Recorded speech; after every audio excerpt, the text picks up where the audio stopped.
Kindly click like and subscribe to our YouTube channel and press the notification button for more. Thank you. Oya ẹja kọ́mọ òye rìndé o.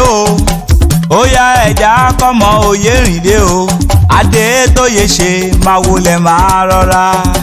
Oya ẹja kọ́mọ òye rìndé o. Oya ẹja kọ́mọ òye rìndé o. Adé tó yẹ ṣe máa wọlé máa rọra.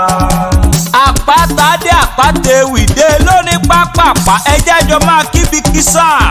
Oyè rìndé Victor Adétóyè ṣe.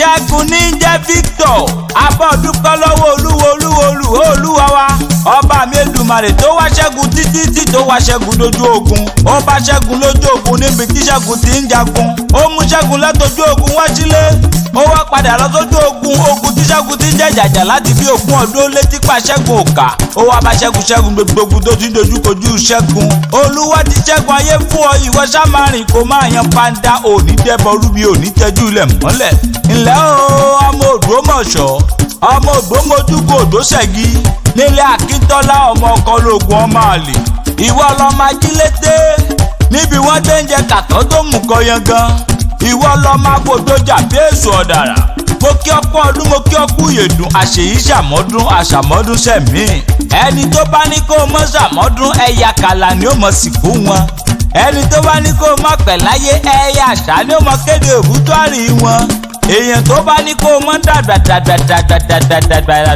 ọrùn àmàwò wọn ní bẹ́ẹ̀ ni tó ru símẹ́ǹtì mẹ́fà pọ̀ happy birthday to you and I wish you long life and prosperity. bóyá bá ṣe tá gbéra ó dinú kókó ògì pẹ́pẹ́rẹ́ bọ̀jọ̀ bá ṣe tán gbéra ó dinú sàlẹ̀ tó kọ́lé sí àpáta ewì mo ṣe tán mò ń rebi tá àforí mi sọlẹ̀ sí níbi ojúmọ́ ti mọ́lé gbogbo ilẹ̀ kílẹ̀. Oya ẹja kọ́mọ òye rìndé o. Oya ẹja kọ́mọ òye rìndé o. Adé tó yẹ ṣe máa wọlé máa rọra. Oya ẹja kọ́mọ òye rìndé o. Oya ẹja kọ́mọ òye rìndé o. Adé tó yẹ ṣe máa wọlé máa rọra.